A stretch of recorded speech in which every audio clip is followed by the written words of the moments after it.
Hey guys, welcome back to the channel. Welcome back to another video. And Matisse, it's been a while. It's been a while Yeah. since you've been on, and I've missed you. So I'm super excited to talk Oh, to you and have you back on, honestly. How's it going? it's good. It's good. It's good to be back. I haven't been on in a while. Exactly. I've been in Ireland. I'm going back to London next week. So it's been mad. I've just been chilling with the family, trying to do less, which is not really worked out at all because I've always somehow found a way to do more.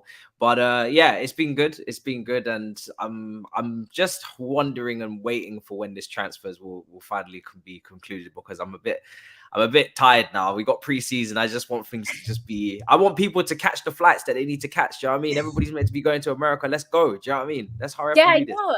I know because I saw it. I don't know. Well, I don't remember who I saw it from because I'm basically checking a billion different sources and Twitter and the Athletic and the Telegraph and whatever. So I'm reading all of the time. But somebody like reputable said, "Oh, like Chelsea want Raheem Sterling to hop on the flight with the team to the US to go out like on their preseason tour." I think that leaves like tomorrow, and he hasn't been announced or anything. I haven't seen anything else, so I don't know what's going to happen with this. But Yeah. I think he's going to be announced soon, I guess. Yeah, I think so. I think so. With when it comes down to Raheem Sterling, he's obviously in Jamaica on holiday.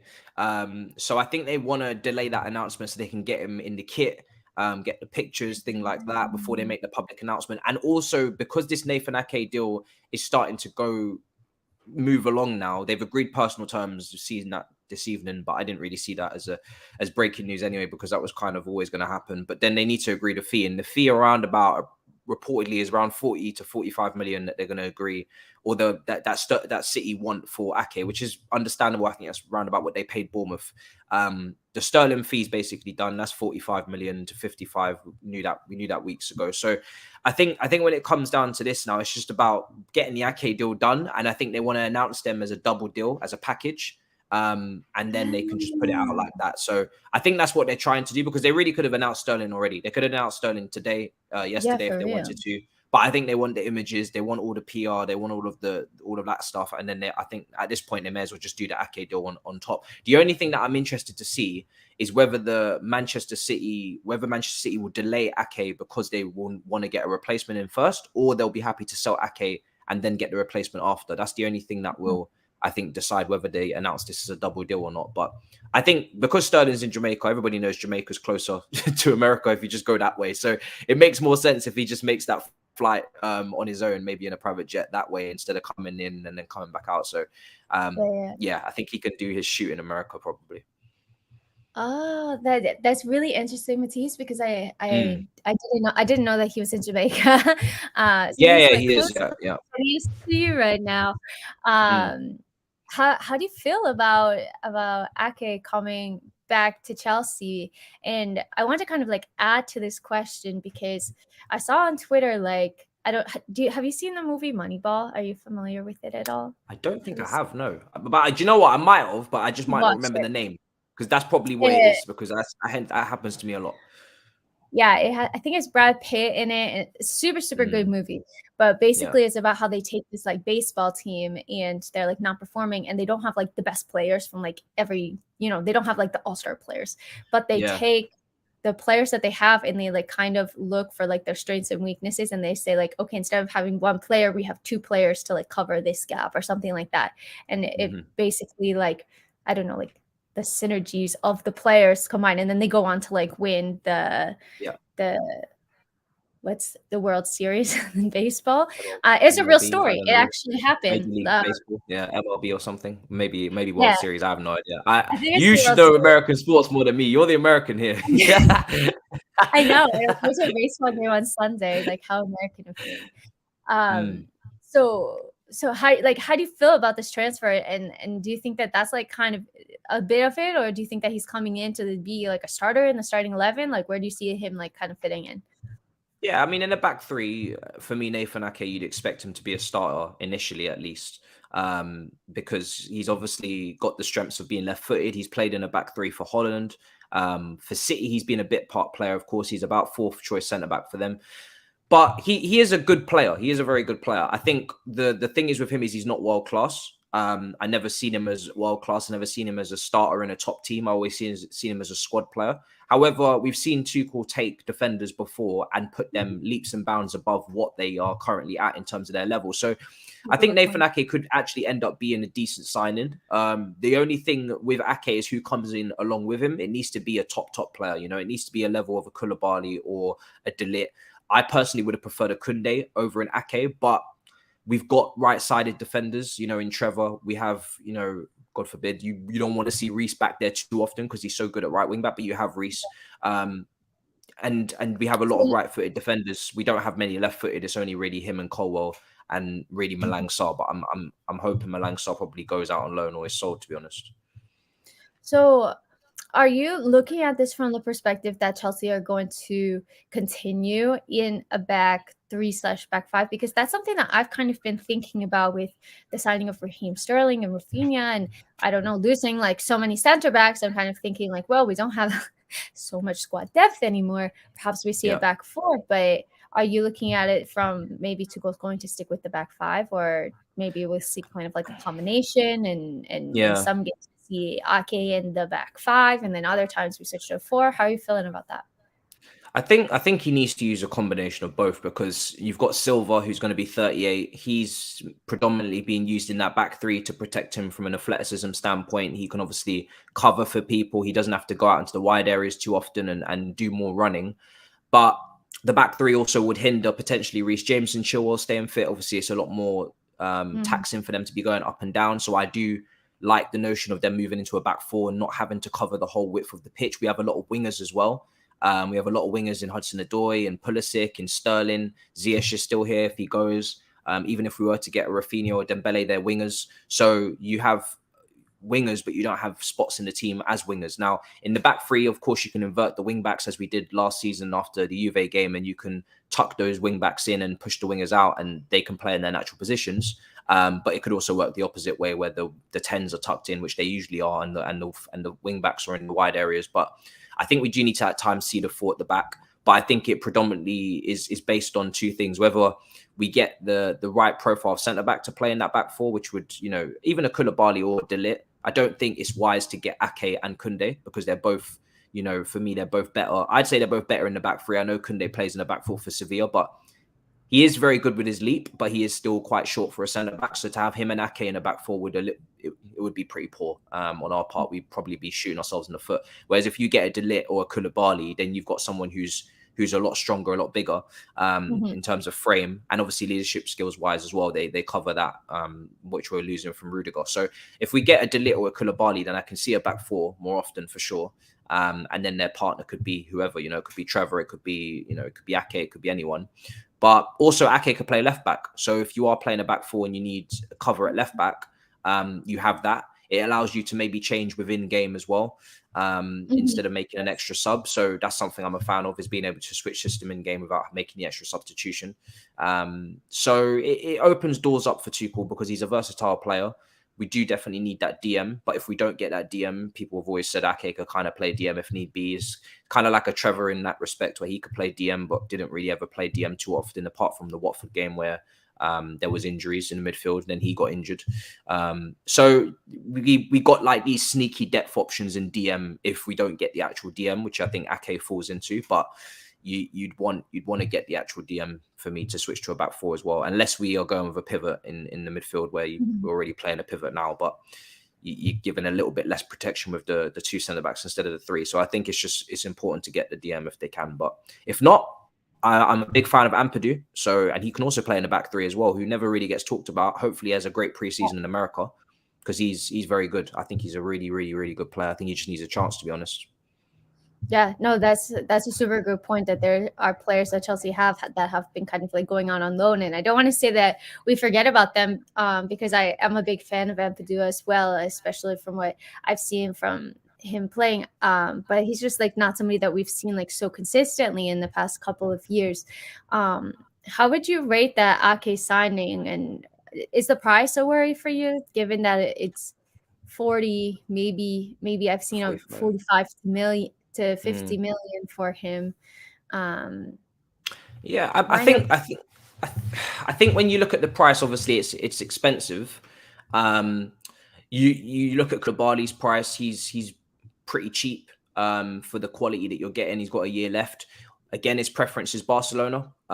So we've had enough of that, surely, as a fan base at this point, in terms of just waiting for players. Do you know what I mean? If we obviously put the bid in and take him, it's a different story. But if our preference is De Ligt, I don't see us getting De Ligt and Koulibaly. So it's a situation where if we are going for De Ligt, I think Juventus want to replace De Ligt with Koulibaly. But then Koulibaly doesn't want to stay in Italy. He either wants to go to Barcelona or maybe he would come to us. So we're still challenging Bayern Munich for De Ligt reportedly as well. So I don't know who that second centre-back will be, but it won't be Koulibaly. We won't get Koulibaly and De Ligt. It will be one or the other if we're lucky. So then it comes to whether you go for a Koundé or an Ake, and obviously they both play on different sides of the pitch. So clearly Tuchel wants to replace Rudiger, and he's been hunting a left footer, it seems, all window.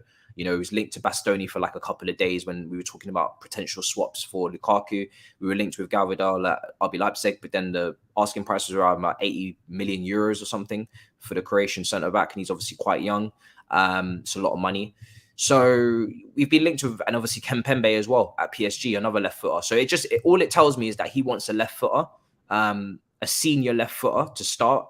Maybe Colwell hopefully backs him up if he proves himself in preseason. I hope it's Colwell over Sarr, but he wants a senior left footer, and I think that's just to open up the game. You know, if we're going to play in a progressive manner from defense, you think it's easier for left footers to step up into midfield and to switch play, to open up the pitch. Left footers, they see the game, they see more of the pitch because they're opening up their body to what they can. Their options are right in front of them, whereas a right footer is more closed off. Even when Rudiger was stepping forward, Rudiger was never going to really switch play over to find Reece James as often as maybe a left footer would, because it's just not the way his body shape is leaning to.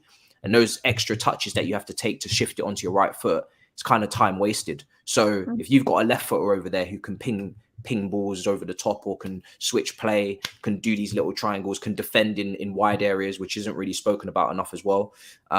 You want a left side centre back that can defend at left back, that can defend in those channels. And I think Koulibaly can do that because he's played left side centre back in a 4 at Napoli all season, but clearly he wants a left footer, so you just have to back him on that, I guess. No, that's a really good point, because I was always kind of thinking like, oh, we definitely need a Rudiger replacement, and so I wasn't even thinking about the right hand side at all. But something that you mentioned was Colwell. I think you have followed him way more than I have. But how do you think that the signing of Ake could potentially impact him? Do you think that it could be both of them come into the squad together and they kind of have like dual roles, or do you think that it could impede like his development? I think for me personally, I'm a little bit surprised as to why I can see both sides of it, because obviously Chelsea fan base are annoyed that Colwell hasn't. Well, some people in the Chelsea fan base are maybe annoyed that Colwell has not been given guaranteed slots in terms of like preseason, if he's going to be with the squad, or is he 100% gonna fixture and be part of things, because obviously Malang Sarr's still here. Gallagher's been given those assurances, whereas Colwell hasn't. Broja hasn't been given those assurances. So I can understand that point, but also I don't think Ake blocks him, because Ake is 27, so age range wise, he's not blocking him. Yeah, he's the same age as me. Oh my god. He's 27. Yeah, do do you know what I mean? He's 27. In my opinion, he's not world class. So, I'm not saying you're not gonna push him out the team immediately, but if you're theoretically second choice to Ake, then I think you can definitely say that you feel like you can 100% leapfrog him, whether it be this season or maybe the season after. So you got to back yourself to prove that you can do that, right? You got to back yourself like Trevor did. Trevor didn't start last season as a starter. He was a rotational option, and he managed to work his way in. So you got to prove that you can step up.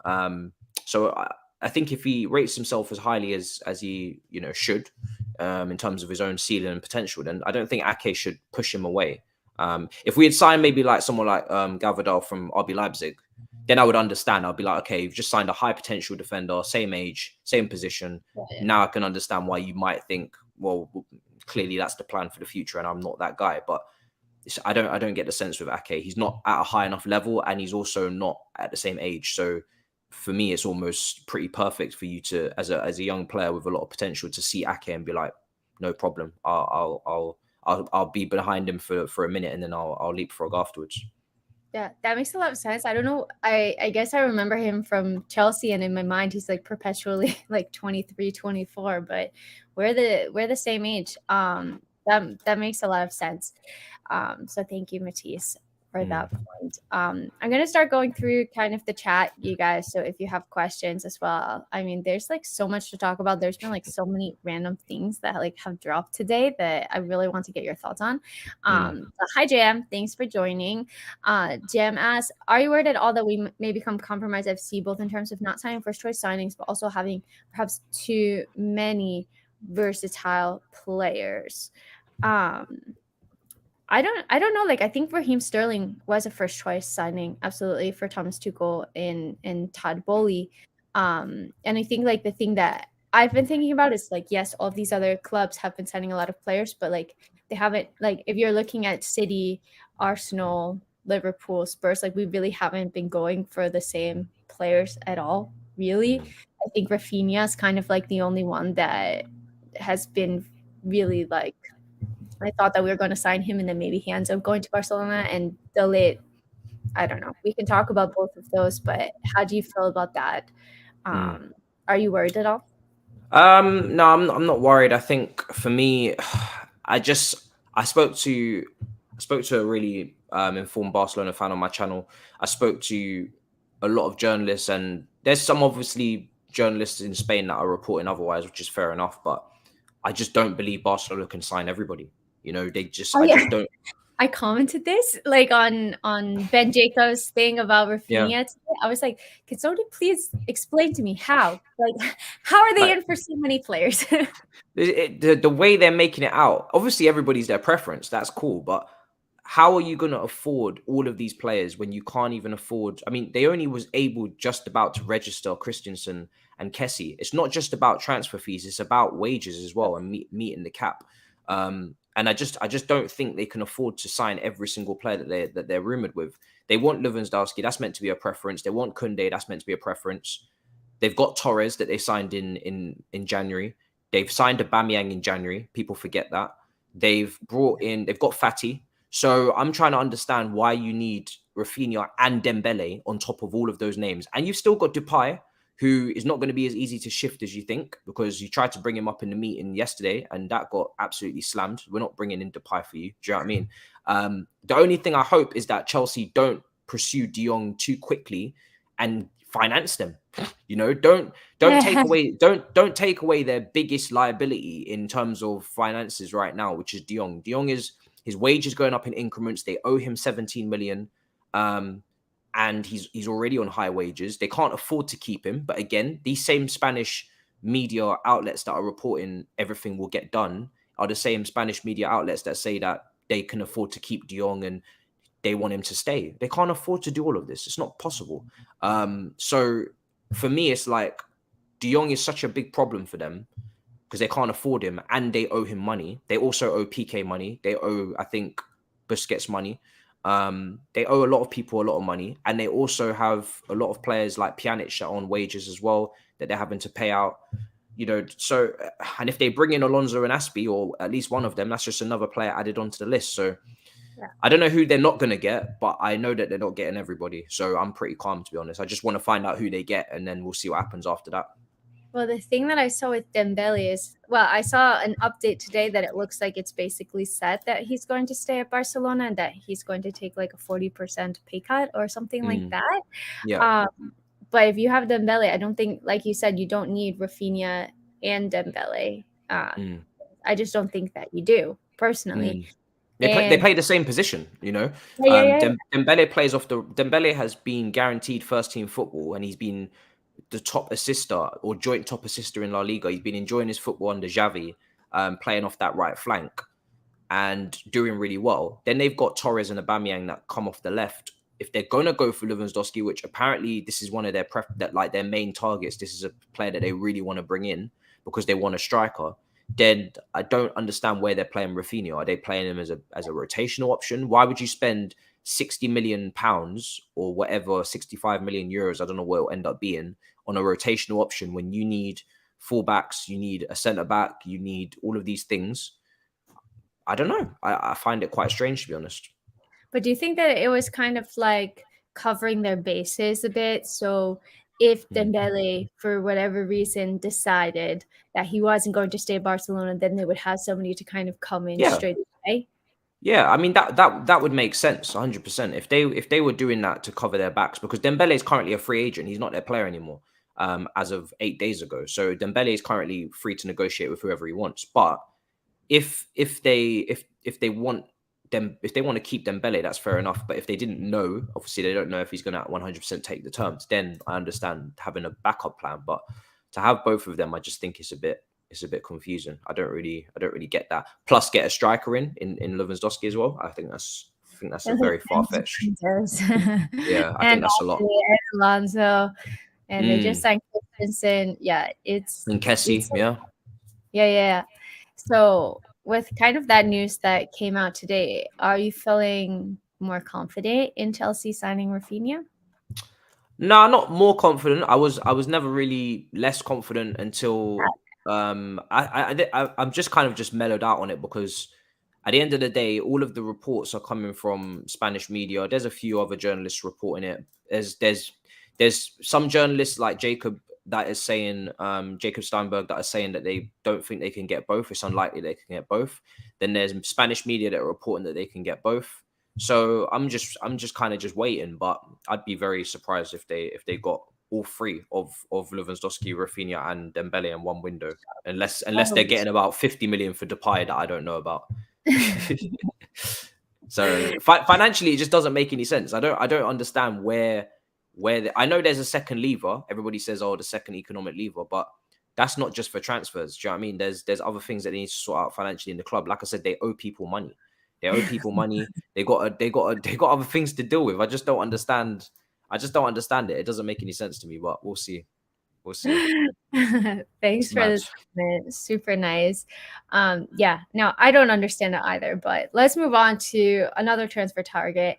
The news I saw today is Mm, that Bayern offered like twice Delit's salary or something like that. It was like 18, mm, 19 million. I don't know how that works out into a weekly salary. mm. But what have you heard about this? Because I haven't heard like much news other than Chelsea were reigniting their interest like a couple of days ago. But other than that, I don't have like so many details. Have you heard anything else? So with Delit, I mean, I haven't been even following the Delit situation that closely, because for me, I think it's quite simple. We need to bid first. You know, we need to put in a bid. We need to put in a bid that matches what Juve wants, and then the players, I'm sure, happy to come to the Premier League. That's what's been reported the whole time, is that he wouldn't mind playing in the Premier League. And for me, obviously, we started off trying to offer them some players, and that hasn't really worked out. And maybe they'll have to do a separate deal. But now it's just about bidding. So until we actually bid for the player, then we don't stand a chance of signing him. Do you know? And I'm just waiting to see that Chelsea have put in an official bid. He's been our top target in defense for ages now, but yet we haven't put in a bid. So I'm just waiting for the bid, because if you don't put in a bid and Bayern Munich end up taking him, you can't have anybody to blame but yourselves. The only other alternative is to go for Koulibaly, which is cheaper. There isn't a bidding war, and he's got a year left, and he wants to leave Italy. So if we don't end up getting Delit and we end up getting Koulibaly, I'll be happy with that, because I think Koulibaly is a top player. Then begs the question, would it be better to then get Koundé instead of Ake? I would say yes, because Koulibaly has played left side centre back all season.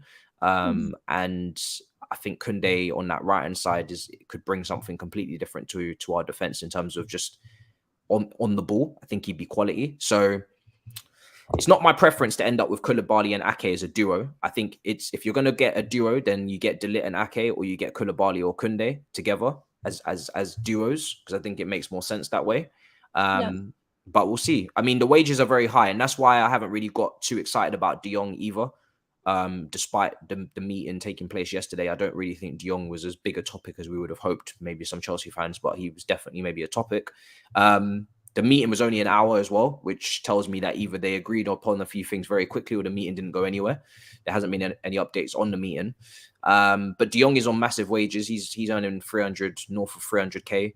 De Ligt is going to be on huge wages. He's on huge wages at Juventus, so he was always going to be on huge wages, whoever he signed. So I'm not really that surprised to see 300k. Sterling's on 300k. And if you believe that Ronaldo is going to come, then he's also going to be on 400 minimum K. So we're not going to pay all these players these wages. So we're not getting all these players. We might get 2 of them max, but we're not getting all of them. So that's why I'm just pretty calm, to be honest. I just want it to be over. I just want to Facts. know. I just want the transfer window to be over and be like, okay, we've got these players. This is our team, because it's just every day there's something. So while we've been, I don't know if you saw, somebody put it in the comments that there was a Fabrizio Romano tweet, and he tweeted that was kind of when we started. So it says, agreement almost reached with Dembele, bid accepted, but it's up to Barca whether they want to sign or not. Barcelona have approached Leeds with an improved verbal proposal for Rafinha. Both Rafinha and Dembele are now waiting for Barca. So I have to ask, right? So I have to ask, right? It was Dembele himself that decided to take a step forward with respect to his agent to finally accept Barca's offer. So if Dembele is now happy with the terms that Barcelona are offering him, then why have Barcelona not just signed him up? What's the delay? Yeah, that's my question, because it sounds like Barcelona are the ones that are waiting to make a decision on Dembele. Let me just that's what it sounds like. Is that what it said, right? Yeah. Because this is what I find so interesting, right? Let's just read this again. Let me see.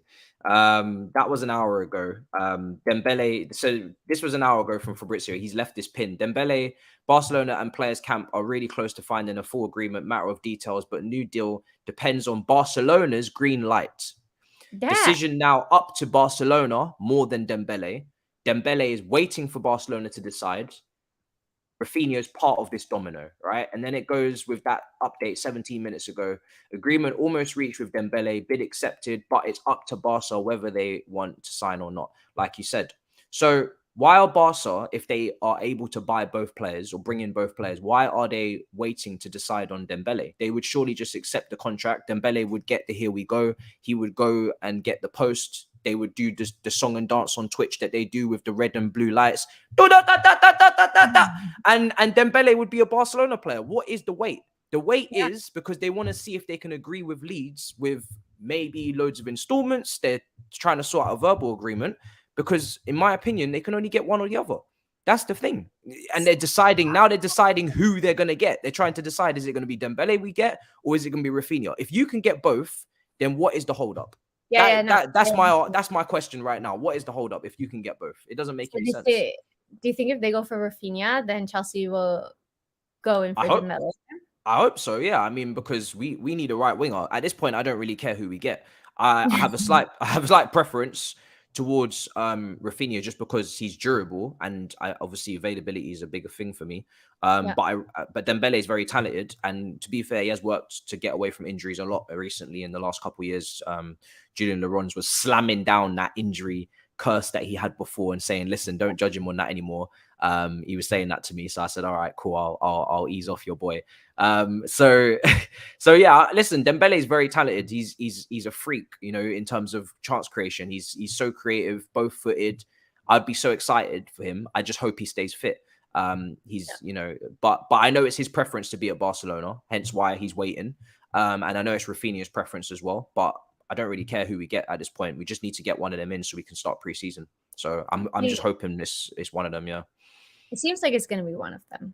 It really does. I'm trying not to jinx it too much, but I did just tweet a massive jinx. I can't help it, Ellie. I enjoy either being ahead of the curve or getting absolutely dragged for being wrong. I don't do one or the other. I don't sit on the fence and wait for the deal to happen and then be like, guys, see, I told you there's nothing to worry about. I will put out a tweet today telling people to calm down because I believe we're going to get one or the other. And I'm either going to end up with egg on my face or I'm going to end up being right. I don't really care.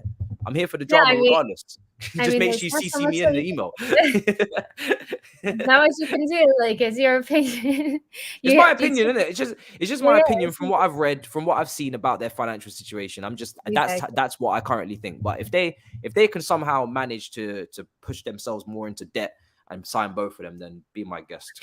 You still have your juju Matisse where you're like, I don't want Kai Havertz, I don't want Kai Havertz, I don't want Kai Yeah, I Havertz. haven't done that this. I see this summer. I'm not doing no videos. I'm not doing any sarcastic tweets. I'm just saying what I think. I'm going home. That's all I'm doing. And if I get absolutely ripped to shreds by Barcelona Twitter and they quote the crap out of me, then all good. Do you know what I'm saying? Stat pad. Well, then more people will get to see your profile, so Yeah, whatever. profile visits through the roof. Stonks. Oh So, god. Matisse, you always crack me up. How are you feeling about like a front three next season potentially of Mm. Sterling, Havertz, and then like Rafinha or Dembele? And I haven't talked to you about Sterling yet, and Mm. we haven't texted, haven't seen tweets about him really. I Yeah, haven't it's seen. true. I haven't tweeted about him So too much. so The only tweet I did put out on him was about the 300k, because I did think it was a bit harsh on people. People right now are meshing together the two eras of Chelsea in terms of Marina and Roman and Todd Bowie and his consortium, and saying we need to get our wage bill down. And I agree, we have to get our wage bill down.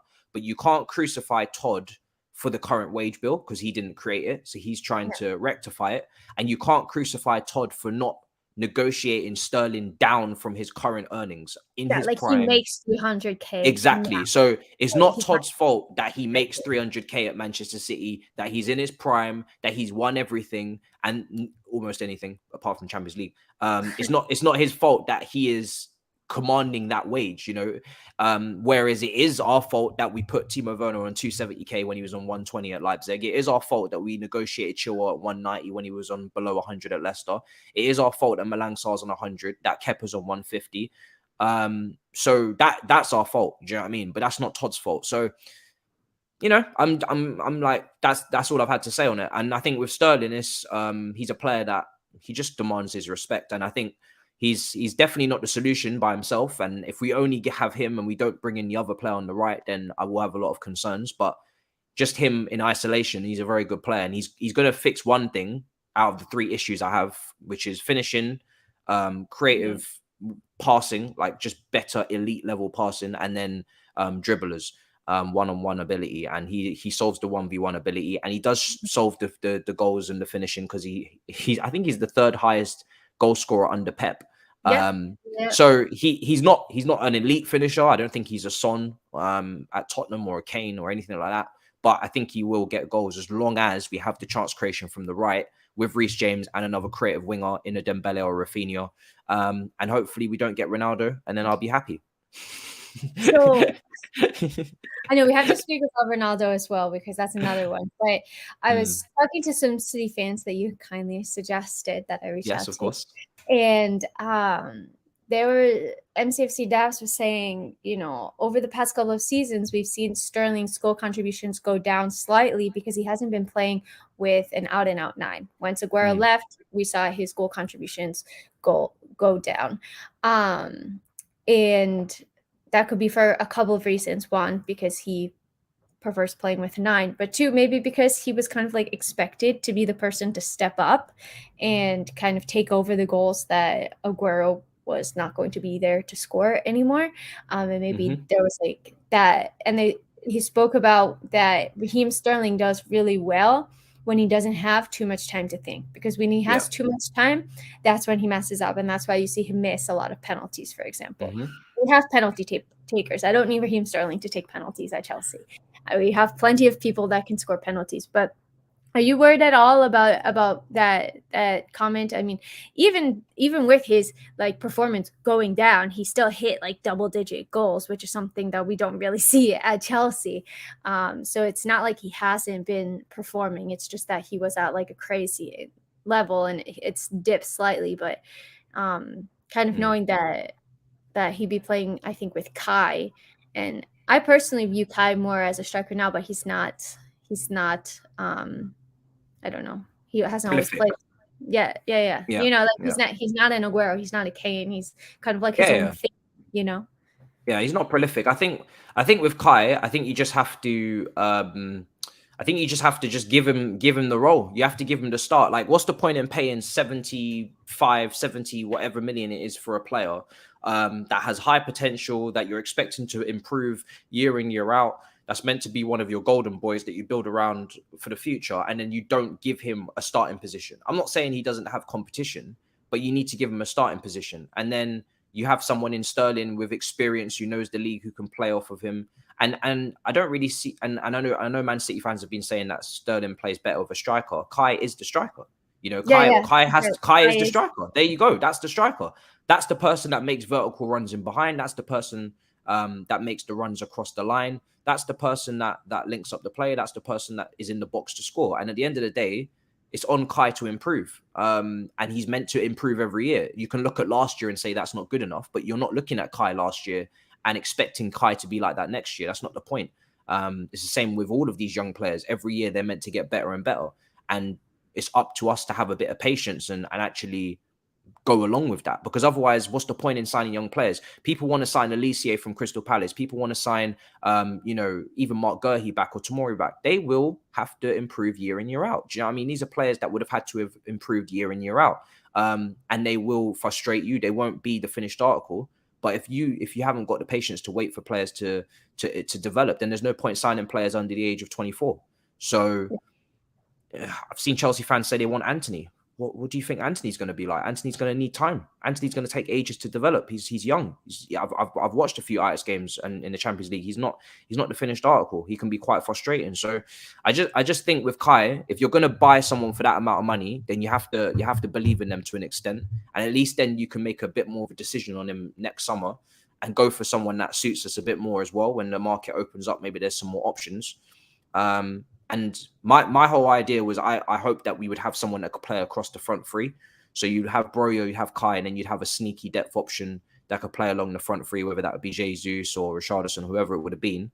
But I don't know if we're going to get that, but it is what it is.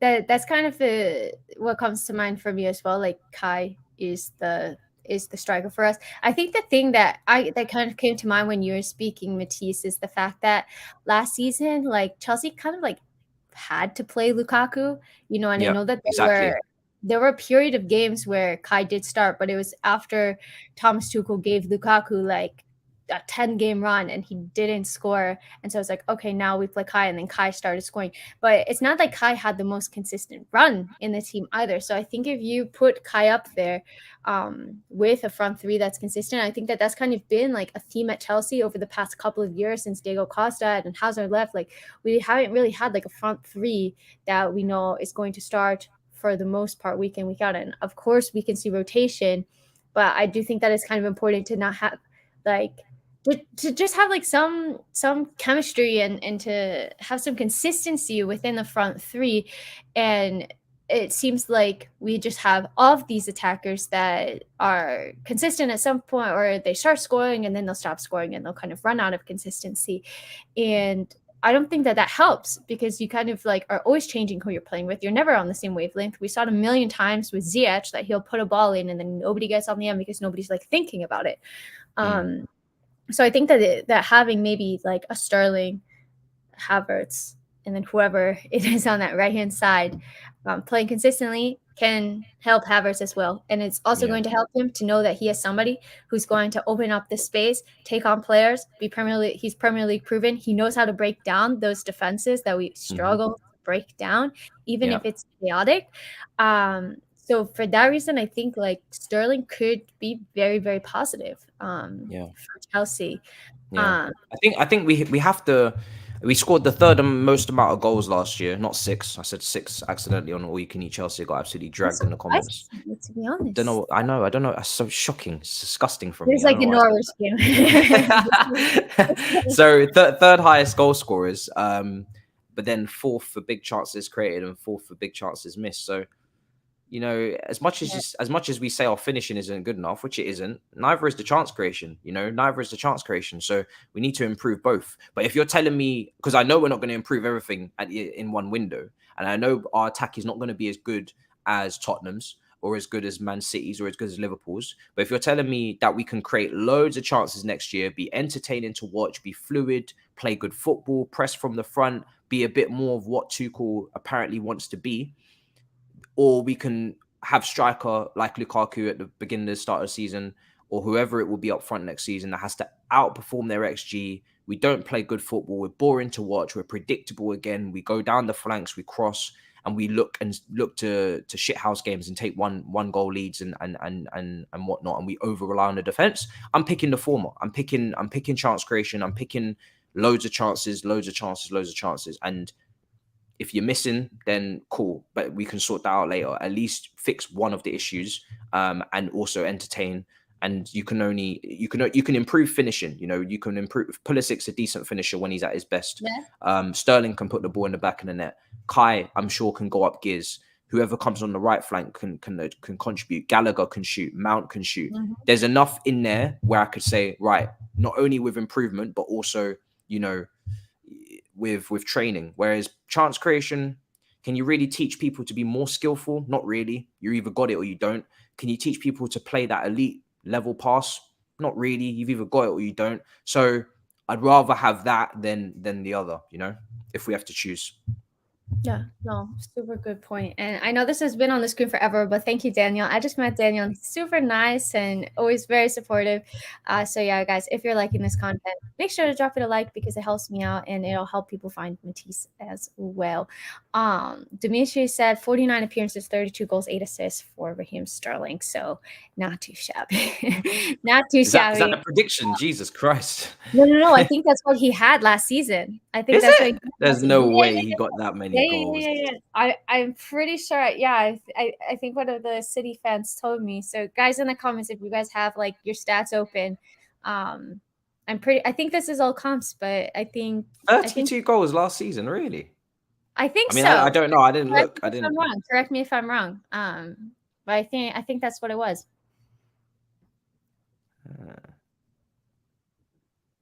See this. I didn't even know that. That's nuts. If that's the case, then surely not, because he was meant to. He was Nah, it can't be. He was quite. Yeah, I think he had 17 goals. Okay.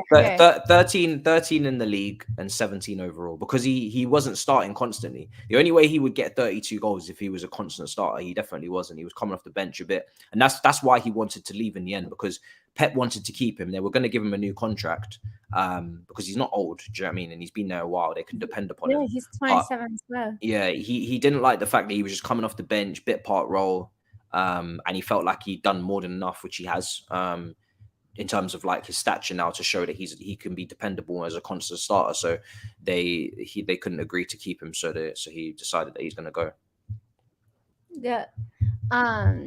So I don't know. Maybe those 32 goals were from another season, or maybe it was just.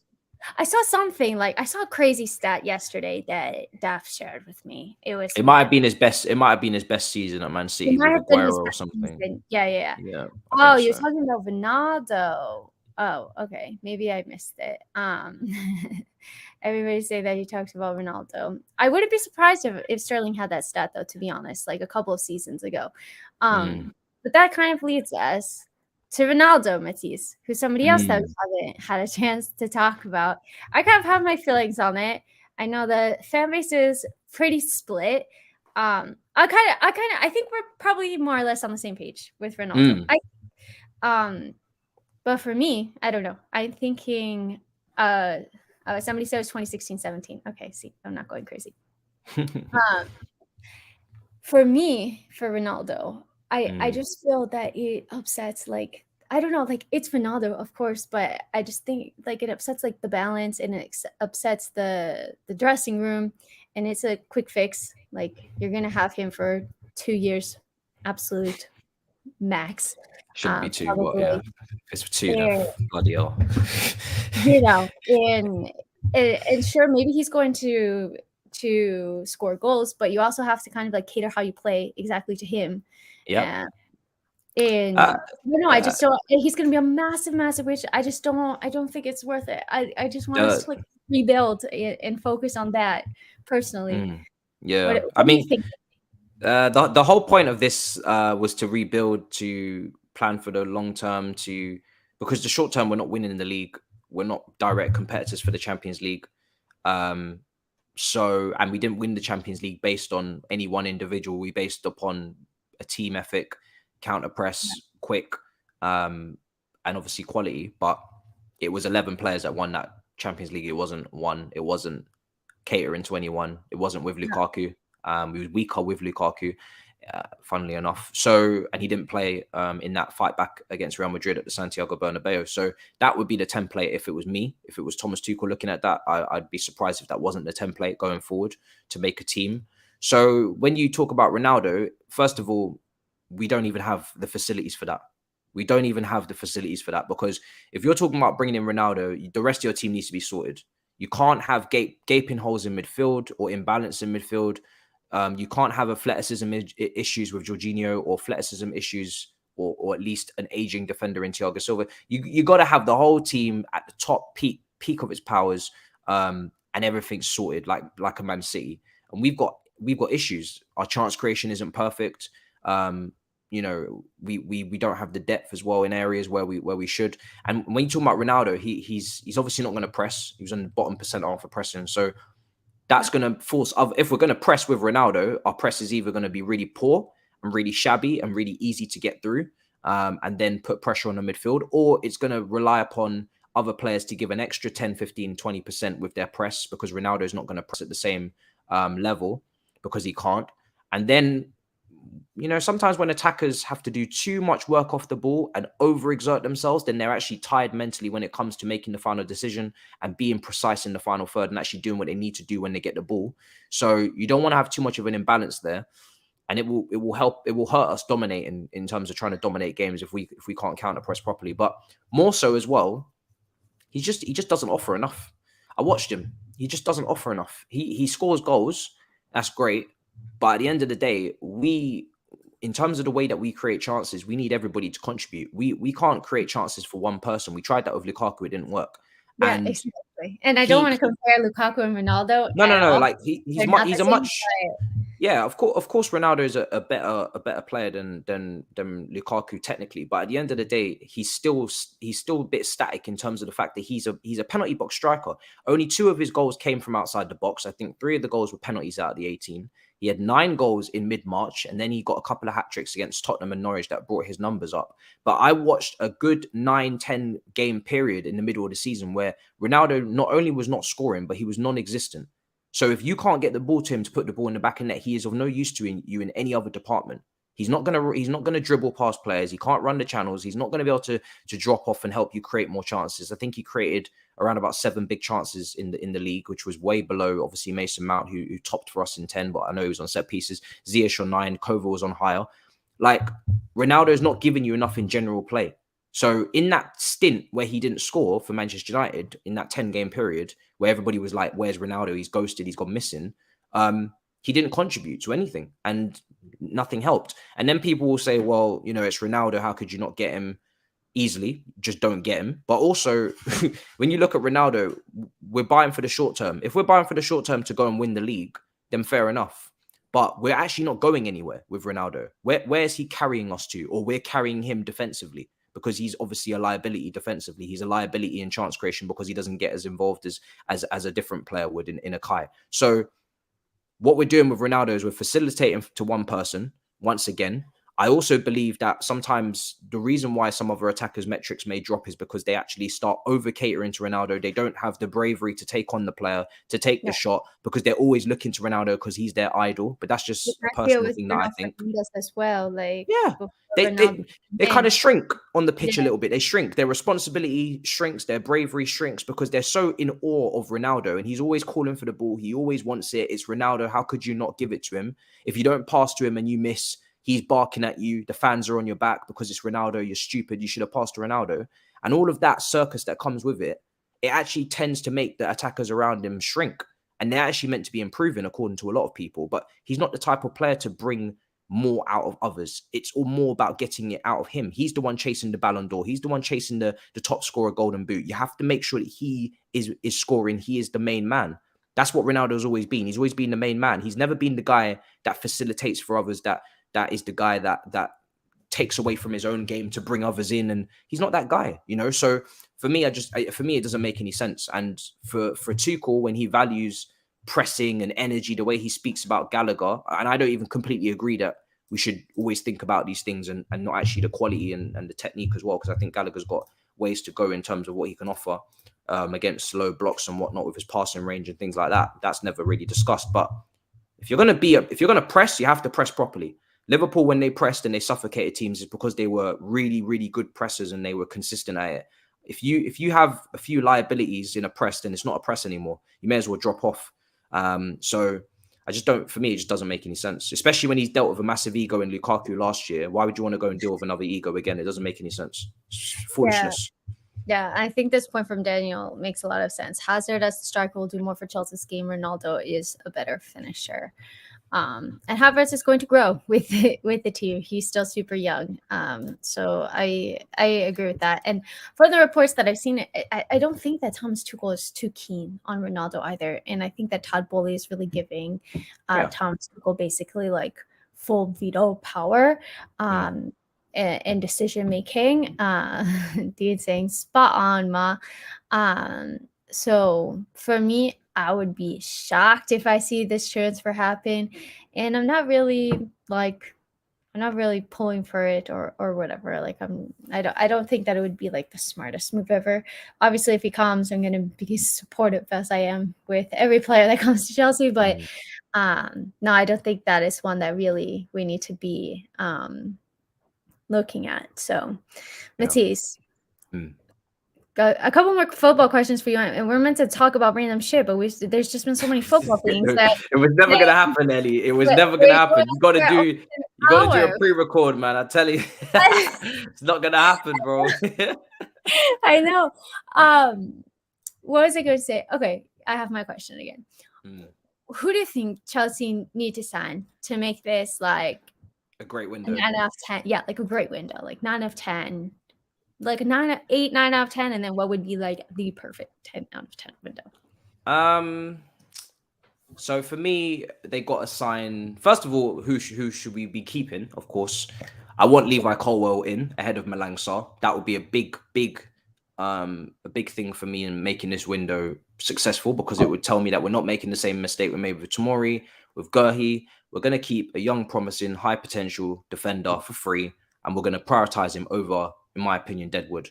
Selling Alonso. That we sell Sarr? Do you think that we like loan him? I don't mind. If we sell Sarr, it's not easy to sell because he's on 100k. Even if you loan him, pay some of his wages, pay 50%, whatever. Just you have to make sure that for me, you have to make sure for me that yeah, exactly. For me, you have to make sure that Levi Colwill is ahead of Sarr at least in the pecking order.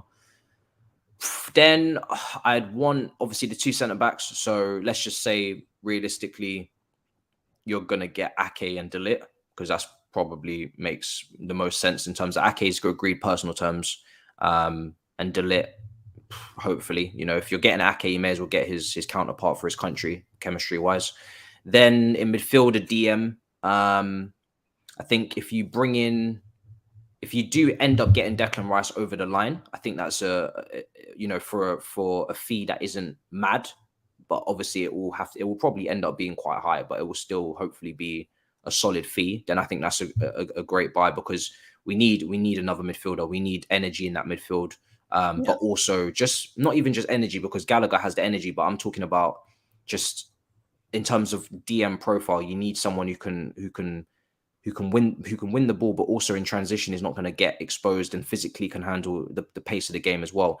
And so we're not overdoing it with Jorginho. But if you don't get him, then I want to see Ampadu promoted. I want to see Ampadu promoted anyway, if possible. So Ampadu being promoted, if you tell me that we're not getting a DM because Ampadu's being promoted and he's really impressed and he's going to get a lot of game time, because they just really believe that he is someone that can really make their stamp on this team, then I'd be really happy with that as well. We need a wing back, preferably someone that can play both sides, but definitely need a wing back. I'm not really sure who, because there's just so many names going around, but Jonathan Klaus was a really cheap option from Lens when he came up, when he was flagged up, and he's experienced, so he's a good counterpart to Reece. Then the forward line, two wingers. You got Sterling, so you got to go and get a Rafinha or a Dembele. And then once you've got all that sorted, then I'll be pretty happy, to be honest. And that's quite a lot to get done as well. So then for me, it's more about outgoings. I want to see Alonso gone. I want to see Emerson gone. I want to see, Malang Sarr gone. I want to see Barkley gone. So many players gone. So I want that. I need that clear out, please. Yeah, there's so many players that I think could potentially leave Chelsea this summer. But yeah, Matisse, we didn't get to the fun questions, but I'll ask you one that I ask everybody. Okay. What's your most used emoji? That's a good question.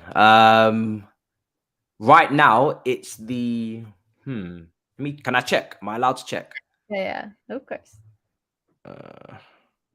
So there's a new emoji where the face kind of slides to the floor, and that's been my Oh my god, that's been the one. I don't know why. I have absolutely no idea why I'm using this emoji. I'm seeing it now, but that is the one, and I don't know why. It's new, so it interested me, and then also I think it just represents a feeling that I can just put out there constantly, which is just either confusion or tiredness or just anything really. It's a good emoji. It also looks like emoji where I don't know what it even means, but it's just quality. I think it's a great emoji.